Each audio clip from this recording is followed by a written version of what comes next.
My name is Claire, and for the past 2 years I've been watching my husband, Daniel, slowly fade away. When we first got the diagnosis of stomach cancer, I remember feeling like the floor had disappeared beneath my feet. Daniel was only 48, a senior executive at a tech company, and we had a beautiful 9-year-old son, Noah. We were supposed to have decades ahead of us. The sun filtered through our bedroom window, casting long shadows across Daniel's gaunt face as I held his hand. The hospice nurse had warned me it wouldn't be long now. I studied his features, trying to memorize every line, every curve. How is it possible to both hope for someone's suffering to end and desperately wish for more time in the same breath? "Claire," he whispered, his voice barely audible, the effort clearly draining what little strength he had left. His eyes, though sunken, still held that warmth that had drawn me to him 12 years ago. "Take care of Noah. You're the strongest person I know." Those were his last words. I sat there for hours after, still holding his hand as it grew cold, unable to process that my partner was gone.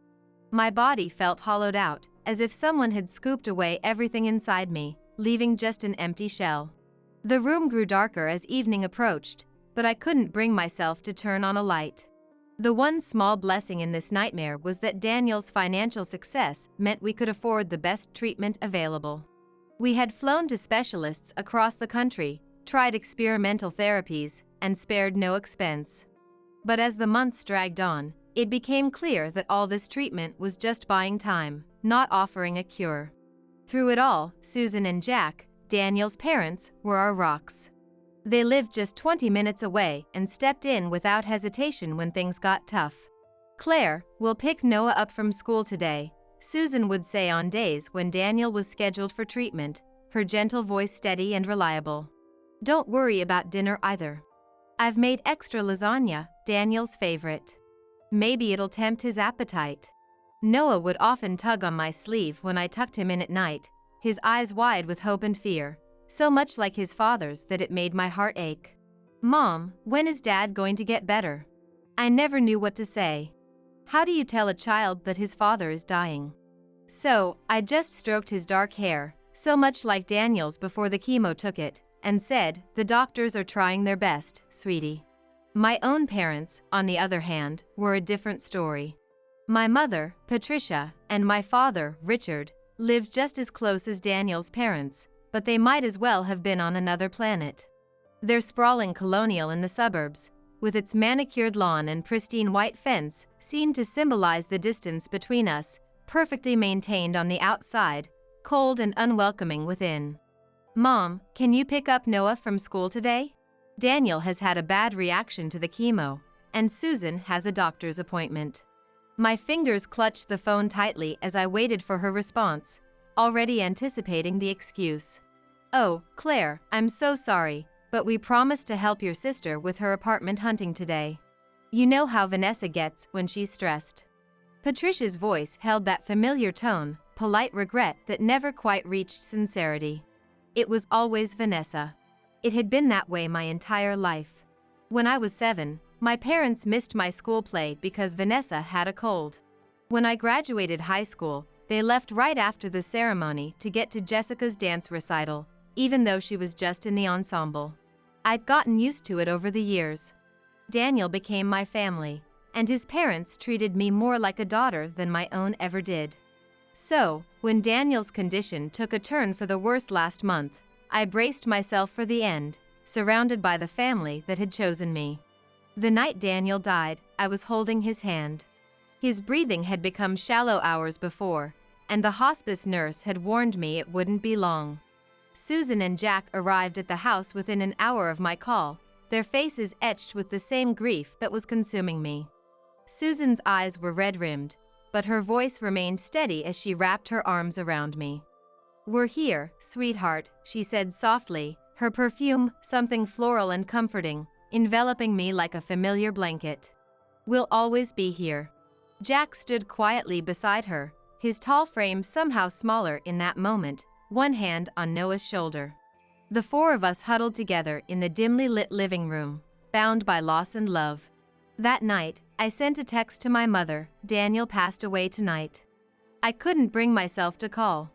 The thought of hearing her voice, of having to respond to whatever bland sympathy she might offer, was more than I could bear. Her response came an hour later. It's terrible. No call, no offer to come over, no question about how Noah and I were doing, just 2 words. But I was too numb to care. There was a funeral to plan, a son to console, and a life to somehow piece back together. Days after Daniel's death, the days after Daniel's death passed in a blur of funeral arrangements, paperwork, and trying to explain to Noah that his father wasn't coming home. Susan and Jack were there every step of the way, handling calls to the funeral home when I couldn't form words and sitting with Noah when he had questions I couldn't answer. But where did Dad actually go? Noah asked one evening, his small hands fidgeting with the model airplane Daniel had helped him build. Susan sat beside him on his bed, her gray hair catching the light from his dinosaur lamp. Your dad will always be in your heart, she explained with gentle wisdom. And in the stars. Maybe that special one right there. She pointed out his window to the brightest star in the evening sky. The day before the funeral, I was drowning in details. The funeral home needed final decisions on the program, distant relatives were calling for directions, and I still needed to pick up Noah's suit. I hadn't slept more than 2 hours at a stretch since Daniel died. My eyes burned from exhaustion, and my body felt like it was moving through molasses. I need to ask my parents to watch Noah, I told Susan as we sat at my kitchen table surrounded by sympathy cards. The morning light seemed harsh, illuminating the dark circles under my eyes and the coffee stains on the papers before us. You and Jack are already doing so much. I drove Noah to my parents' house, rehearsing what I would say when we arrived. Their house looked perfect as always, fresh flowers visible through the front window, the brass door knocker gleaming in the sunlight. But the warmth stopped at the threshold. My mother opened the door wearing a light jacket, purse already in hand. Her blonde hair was perfectly styled, not a strand out of place, and her makeup was flawless, ready for someone else's crisis, not mine. Claire, this isn't a good time, she said, not even inviting us in. Her eyes barely registered Noah standing beside me, his small hand clutching mine. Mom, please, it's just for a few hours. I have to finalize everything for the funeral. My voice cracked slightly, betraying the exhaustion and desperation I was trying to hide from my son. We've had these plans for weeks, my father cut in, appearing behind my mother. He looked annoyed, as if we were solicitors interrupting his day. We can't cancel now. Before I could argue further, they both stepped outside, locking the door behind them.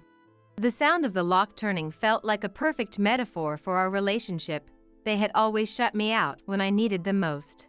We really have to go, my mother said firmly, her voice dropping as she added, I'm sure you can find someone else. They hurried to their car without so much as a goodbye to Noah, who stood there confused and hurt. Once they drove away, I knelt down to Noah's level, trying to mask my anger with a reassuring smile. Looks like Grandma and Grandpa had somewhere important to be. How about we call Amy instead? She has that cat you like. Noah nodded silently, his eyes reflecting a hurt too deep for a 9-year-old to understand. I called my friend Amy, who immediately agreed to watch him. Of course I'll take him, Claire. Brady's been asking when Noah could come over anyway. Don't even think twice about it. After dropping Noah at Amy's house, curiosity got the better of me. I took a detour past my parents' house on my way home. The lights were on, and Vanessa's red Mazda was parked in the driveway. So that's the important plan, I muttered to myself, a bitter laugh escaping my lips. They weren't busy at all, they just preferred helping Vanessa to supporting me, even now. The familiar ache of rejection bloomed in my chest, but this time it was tinged with something else, a dawning realization that perhaps it was time to stop expecting water from an empty well. That evening, I sent a message to our family WhatsApp group. Daniel's funeral is at 11 a.m. on Thursday at Greenwood Chapel. Service will be followed by a small reception. I watched as the read receipts appeared next to my parents' and Vanessa's names. No one replied. The night before the funeral, anxiety drove me to call my mother directly. The phone rang 4 times before she picked up, her voice distracted. Mom, you saw my message about the funeral tomorrow, right? It starts at 11. I tried to keep my voice steady, professional almost, as if I were coordinating with a distant acquaintance rather than my own mother. There was a pause on the line. I could hear voices in the background, laughter. Oh, Claire, I'm sorry, but we won't be able to make it. Vanessa has booked several tables at Emilio's to celebrate her promotion. It's at noon, and we've already committed. I nearly dropped the phone. The casual dismissal of Daniel's funeral, my husband, Noah's father, felt like a slap across my face. Mom, this is Daniel's funeral we're talking about. Daniel, who paid for the repairs on your house 3 years ago when the roof collapsed. Daniel, who has been part of our family for over a decade. My voice had risen, and I was pacing the kitchen floor, the tile cold beneath my bare feet. That was a long time ago, Claire, my mother replied coldly. We need to focus on the living, not the dead. Vanessa needs our support right now. Before I could respond, she hung up. I stood in the kitchen, the phone still pressed to my ear, listening to the dial tone. The silence of the house pressed in around me, broken only by the ticking of the clock Daniel had insisted on hanging. Every home needs at least one analog clock, Claire. Some things shouldn't be digital. I immediately dialed Vanessa's number, my hand shaking with anger and disbelief. Maybe she didn't realize. Maybe she could reschedule. Maybe there was still a chance at decency. Hey, she answered, sounding annoyed that I'd interrupted her evening. I could hear music and voices in the background. Vanessa, Mom says you're having a party tomorrow at the same time as Daniel's funeral. Can't you reschedule or at least push it back so they can attend the service first? I tried to keep my voice reasonable, though every word cost me effort. No way, she scoffed, the sound like glass breaking in my ear. I can't change the reservation now. Everyone's already confirmed, and this promotion is a big deal. She paused, then added with biting dismissal, it's not like I can reschedule a funeral party or whatever. A funeral party? I repeated, my voice rising. The casual cruelty stole my breath. My husband is dead, Vanessa. The man who paid for your entire college education. That was ages ago, she dismissed. Look, my promotion is more important than some funeral. People die every day. Then she hung up too. I stood there in my kitchen, phone still in hand, utterly stunned. The granite countertop was cool under my free hand as I leaned heavily against it, trying to process the conversation. As if to twist the knife further, my phone pinged with a message from my mother, stop pressuring your sister. Her celebration is more important than a funeral. She's worked hard for this promotion. I set the phone down carefully, as if it might explode, and walked to the living room window. Outside, the neighborhood was quiet, lights glowing warmly from other houses where families were together, where people cared about each other. I pressed my forehead against the cool glass and closed my eyes, allowing myself, just for a moment, to feel the full weight of not just Daniel's loss, but the absence of the parents I had always wished for. Funeral day. The day of Daniel's funeral dawned bright and clear, a mockery of the darkness I felt inside.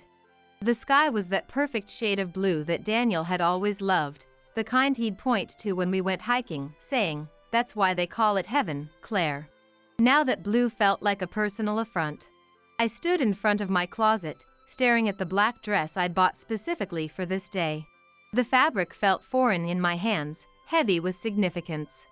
From down the hall, I could hear Susan helping Noah with his tie, a skill Daniel had been planning to teach him when he's a bit older. Now that moment would never come. You look very handsome, I heard Susan say, her voice gentle but steady. Your dad would be so proud of you. The modest chapel was filled with people who had genuinely cared for Daniel, colleagues from his company, friends from college, neighbors, and family, his family, anyway. The morning sun streamed through the stained glass windows, casting colorful patterns across the wooden pews and the simple mahogany casket at the front. Noah sat between Susan and Jack, their hands holding his as tears streamed down his face. Jack's shoulders were rigid with the effort of maintaining composure for Noah's sake, but I could see the grief etched into every line of his face. Susan's eyes never left Noah, her attention completely focused on comforting her grandson even through her own pain.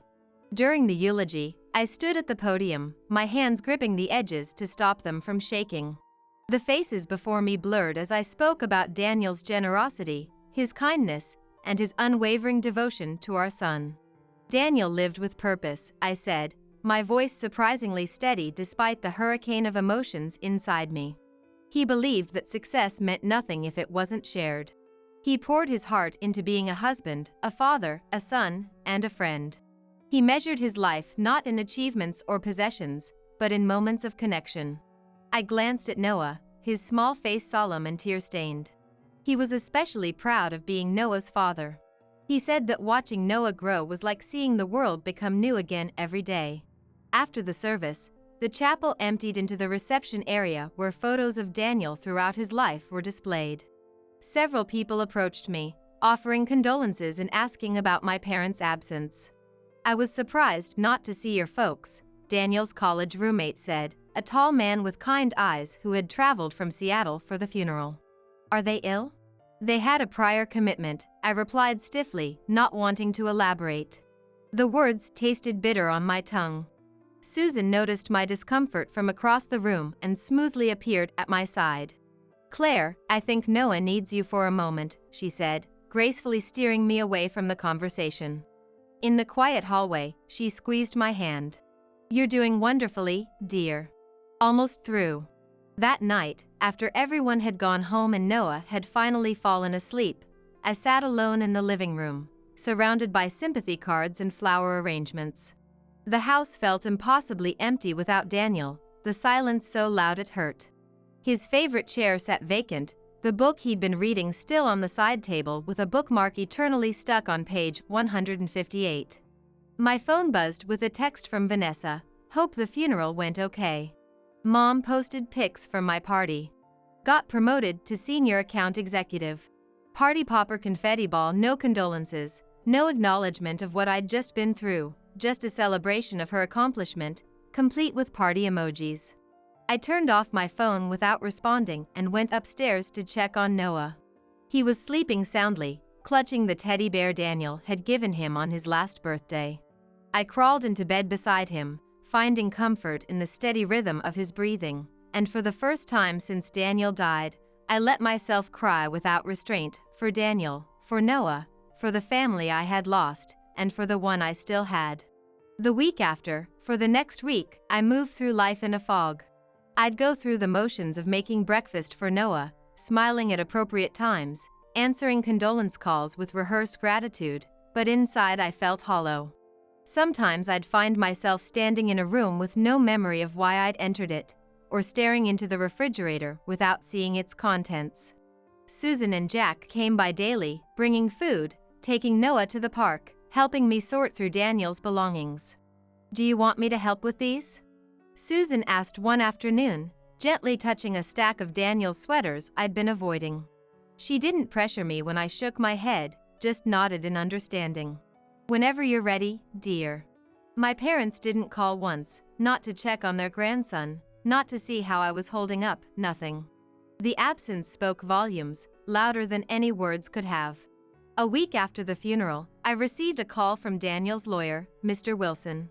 His voice was professionally gentle, the kind perfected by those who regularly deal with grieving clients.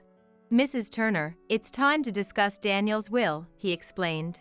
He was quite thorough in his preparations. Would tomorrow afternoon work for the reading? I agreed and then called Susan and Jack to invite them.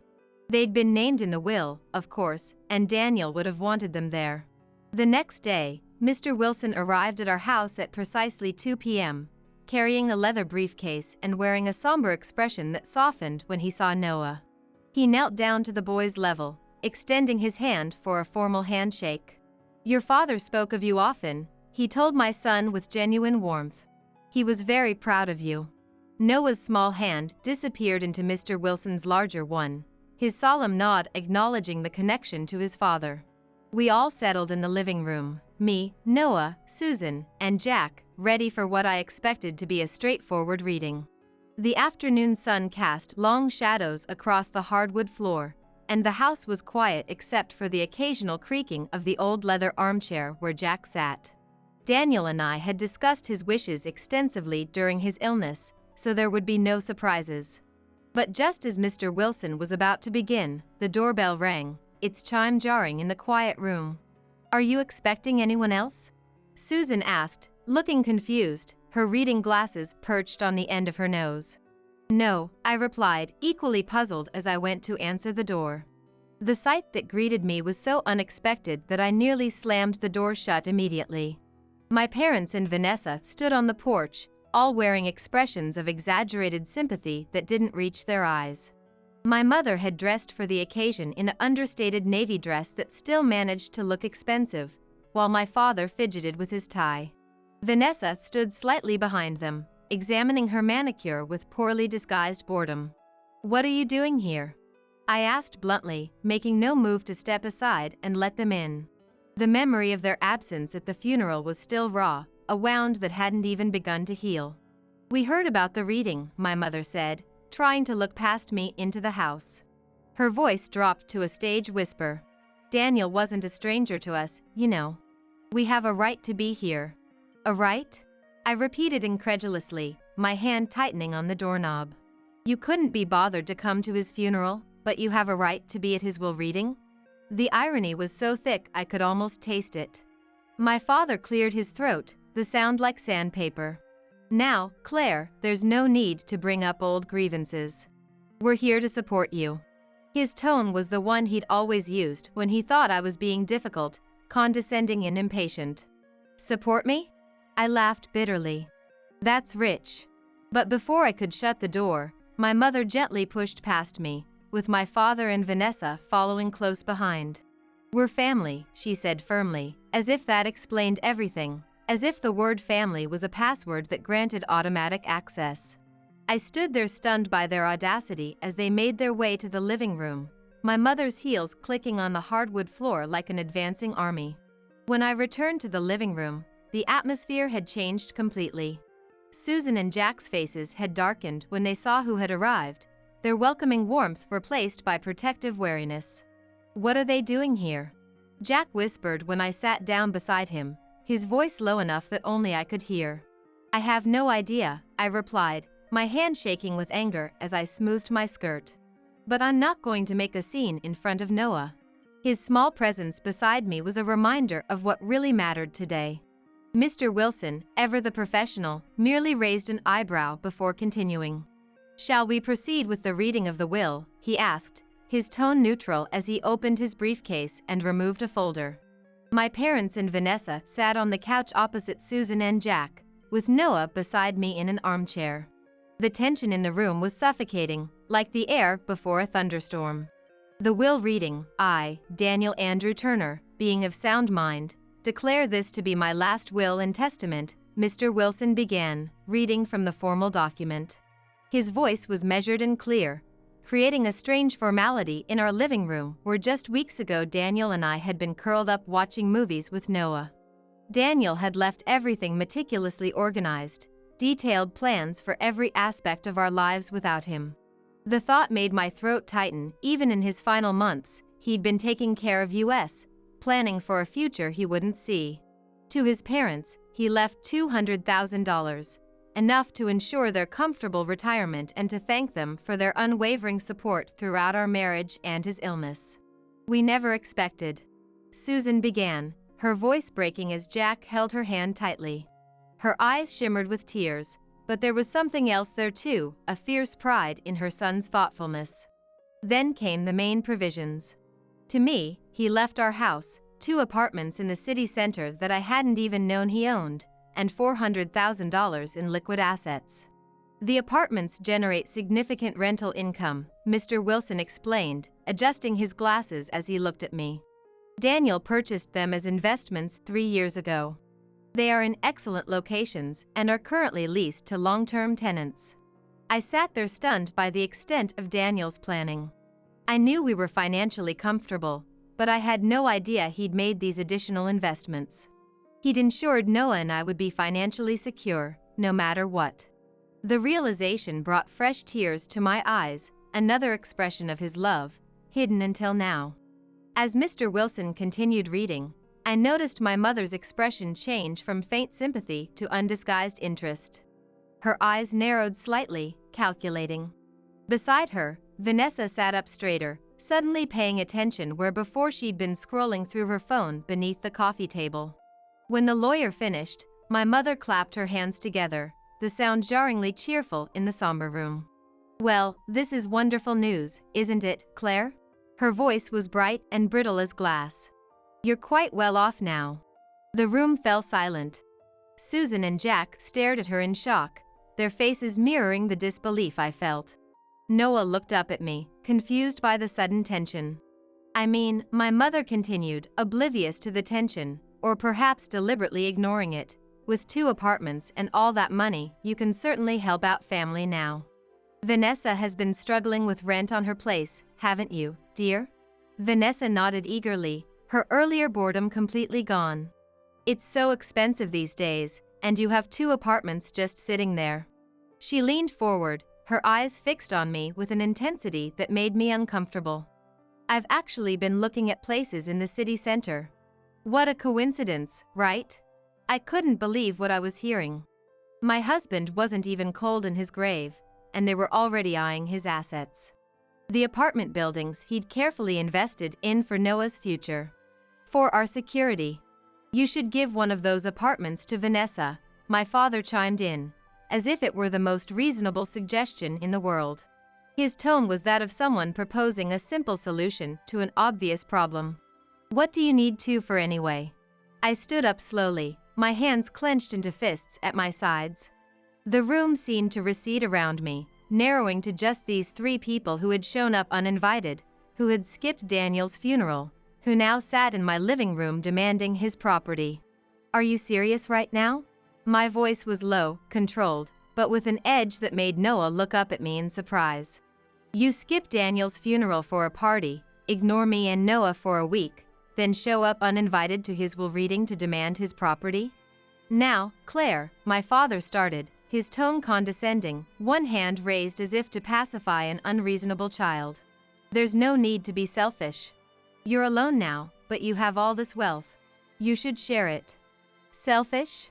I repeated, my voice rising despite my best efforts to remain calm. The word struck a nerve, hitting too close to decades of being made to feel that my needs, my feelings, were somehow less valid than Vanessa's. "I'm not alone. I have Noah, and everything Daniel left is for his son's future. Every penny will go to making sure Noah has the best education, the best opportunities, the best life his father can no longer be here to provide." Noah's small hand found mine, squeezing it tightly. The gesture nearly broke me, his silent support, even as he couldn't fully understand what was happening. I watched as my parents and sister exchanged glances, their eyes flickering to Noah with something that looked disturbingly like resentment. As if this child, this 9-year-old boy who had just lost his father, was somehow an obstacle to their plans. "You're being ridiculous," my mother snapped, her carefully maintained facade cracking to reveal the impatience beneath. "Vanessa needs help now, not some child who won't even go to college for years."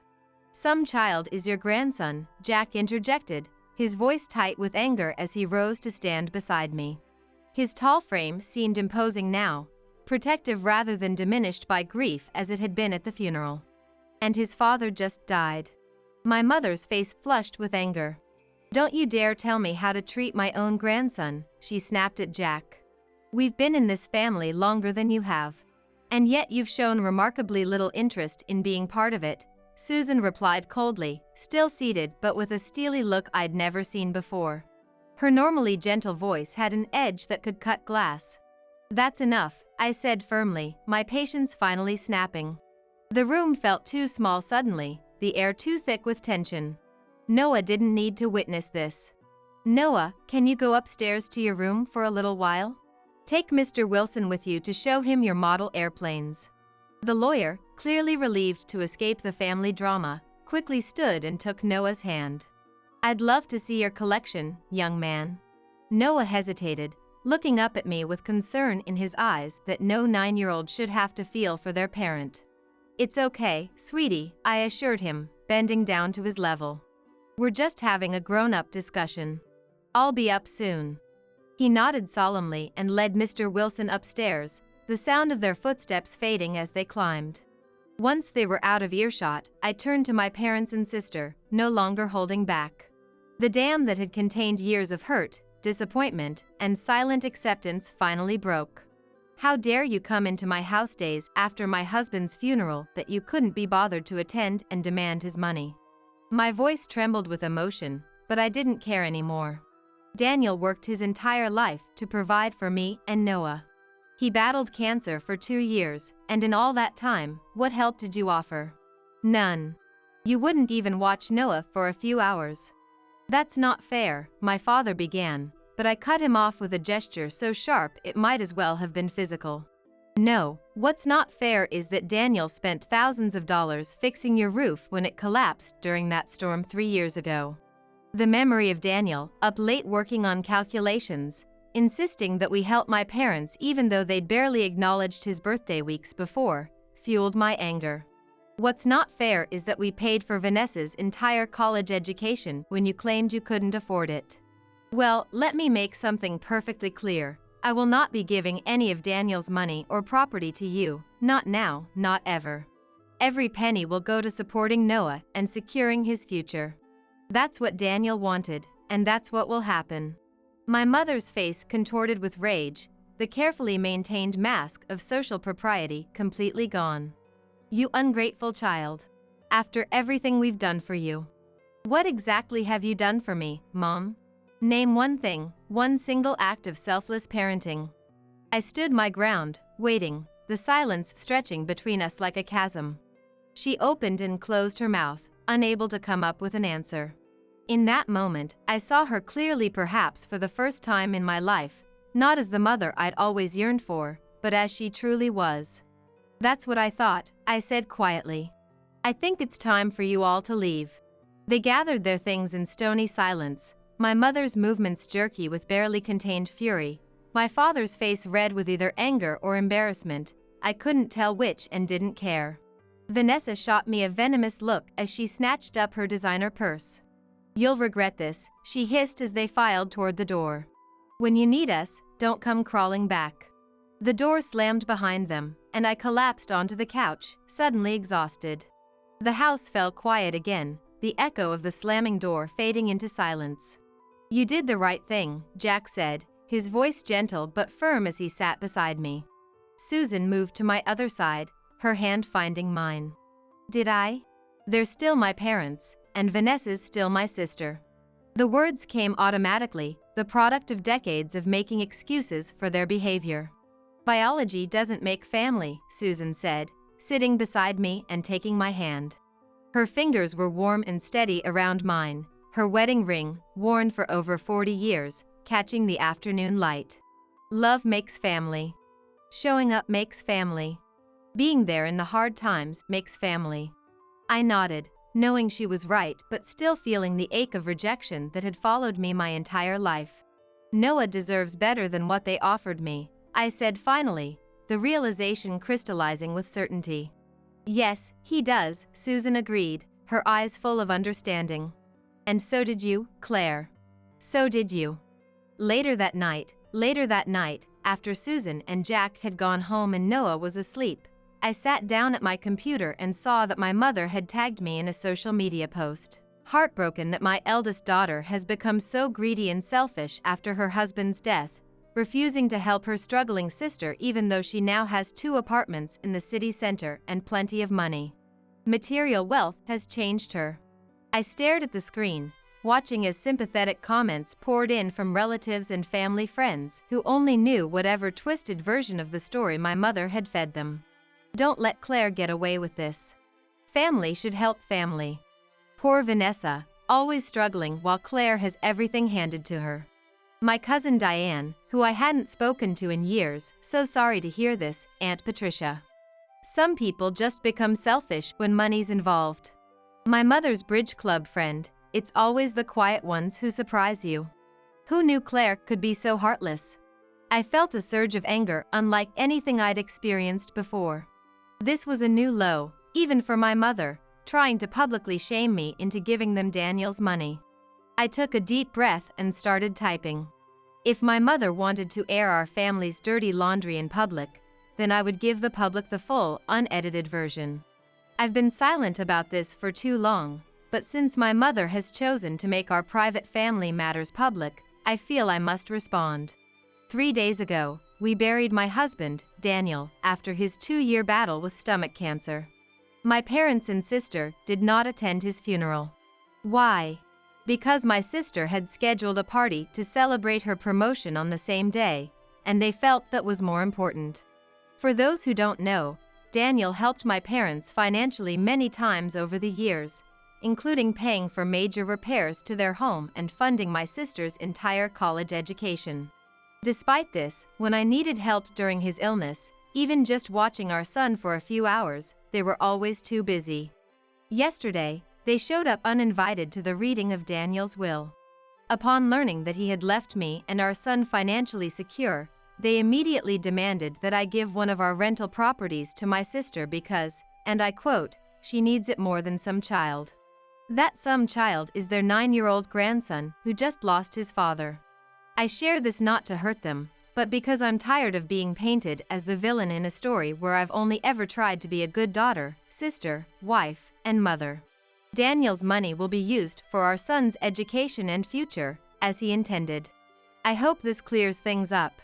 I attached the screenshots I'd saved, including the message where my mother had said Vanessa's party was more important than Daniel's funeral and several texts where they declined to help during his illness.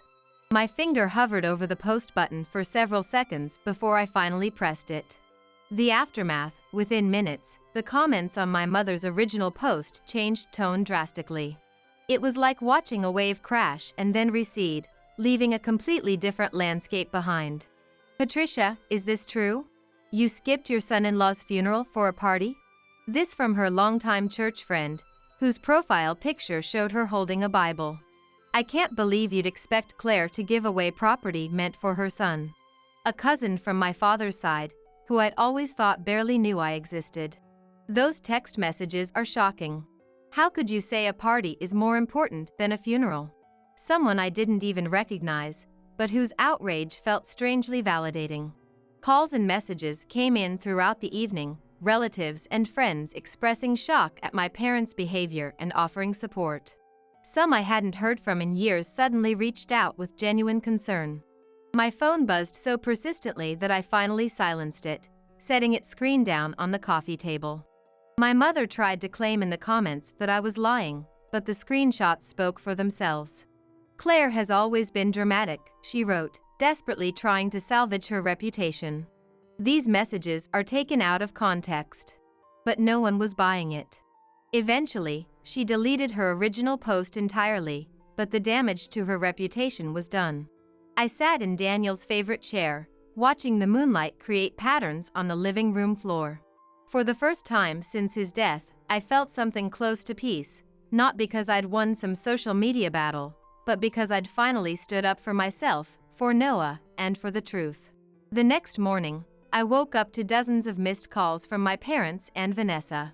I blocked their numbers without listening to their voicemails. Whatever they had to say, I wasn't interested in hearing it. The time for talking had passed, now was the time for boundaries. Over the following weeks, they tried everything to contact me. Emails begging for forgiveness but still asking for money, messages through mutual friends, even showing up at our house unannounced. Each time, I stood firm in my decision to cut them out of our lives. Mrs. Turner, your mother is at the door again, our elderly neighbor Mrs. Chen called one afternoon. She had taken to watching out for unwanted visitors since the day my mother had tried to force her way in while Noah was home alone with the babysitter. Want me to tell her you're not available? Yes, please, I called back, grateful for the neighborhood alliance that had formed around us. And thank you, Mrs. Chen. No problem, she replied cheerfully. I'm enjoying this. Reminds me of when I told my own sister-in-law to take a hike back in '92. They're never going to change, are they? I asked Susan one afternoon as we watched Noah play in the backyard. He was building some complicated structure with sticks and rocks, his face screwed up in concentration just like Daniel's used to when he was working through a problem. Susan considered the question carefully, her eyes on Noah but her mind clearly processing my words. People rarely do, she replied honestly, not fundamentally, anyway. They might learn to behave better if given enough motivation, but at their core. She shrugged, the gesture somehow both gentle and definitive. It's strange. I always thought I needed their approval, their love. I spent my whole life trying to earn it. I plucked a blade of grass, rolling it between my fingers. Every achievement, every decision, somewhere in the back of my mind, I was always wondering if this would finally be enough for them to really see me. But now you recognize your own worth, she finished for me, her smile knowing and a little sad. And you see that Noah deserves better than to repeat that cycle. I nodded, watching my son as he triumphantly placed the final stick on whatever masterpiece he'd created. He does. Daniel did too. Susan's hand found mine, squeezing it gently. So did you, Claire. So did you. 6 months later, 6 months after Daniel's death, life had settled into a new normal. The raw, jagged edges of grief had softened somewhat, though there were still moments when loss would hit me with unexpected force, hearing a song Daniel loved on the radio, finding one of his socks tucked in the back of a drawer, seeing a father and son playing catch in the park. Susan and Jack continued to be fixtures in our lives, joining us for Sunday dinners and helping with Noah's school activities. Jack had started teaching Noah woodworking, and their latest project, a birdhouse designed to look like our home, sat proudly on the kitchen table, waiting for paint. I had started managing the rental properties Daniel had left us, finding unexpected satisfaction in the work. The apartments in the city center turned out to be excellent investments, providing a steady income that supplemented what I'd set aside for Noah's education. I also invested some of the money in shares of companies Daniel had always believed in, watching with satisfaction as the dividends rolled in. You've got quite a knack for this, my financial advisor commented during our quarterly meeting. Daniel would be proud. He taught me a lot, I replied, realizing as I said it how true it was. Daniel hadn't just provided for us, he'd shown me how to provide for myself and Noah, given me the tools and confidence to move forward. As for my parents and Vanessa, I occasionally heard updates through the family grapevine. They were struggling financially. Apparently, Vanessa had lost her job, something about personality conflicts with management, and my parents were complaining about retirement costs. Each time, the messenger would awkwardly hint that perhaps I could help them out. I heard Uncle Richard mention they might have to downsize. My cousin mentioned casually during a rare phone call. It's so hard for seniors these days. My answer was always the same. I'm sorry to hear they're having trouble, but my responsibility is to my son. Some called me cold or unforgiving. Maybe I was. But when I looked at Noah, growing stronger and happier each day, surrounded by people who truly loved him, I knew I'd made the right choice. One evening as I tucked him into bed, he asked a question that caught me off guard. Mom, do you ever miss Grandma Patricia and Grandpa Richard? His blue eyes, so like Daniel's, were serious in the glow of his night light. I paused, considering how to answer, honest without burdening him with adult problems. I miss the relationship I wish we'd had, I said finally, smoothing his hair back from his forehead. But not the one we actually had. He nodded, seeming to understand more than a child his age should have to. I'm glad we have Grandma Susan and Grandpa Jack. Me too, buddy. Me too. I pressed a kiss to his forehead, inhaling the clean scent of his shampoo. They love you very much. Dad would be happy they're here, right? His voice was already heavy with approaching sleep. Yes, I whispered, my throat tight with emotion. He would be very happy about that. After Noah drifted off, I sat on our back porch, watching the stars emerge in the darkening sky. The evening was warm, with the scent of the roses Daniel had planted before he got sick drifting on the breeze. I thought about the path that had led me here, the pain and loss, but also the love and support that had carried me through. Some people would never understand why I'd cut my birth family out of my life. They'd never experienced the constant disappointment, the lifelong pattern of favoritism, the painful realization that some people are simply incapable of putting others first. But I understood, and more importantly, I'd broken the cycle.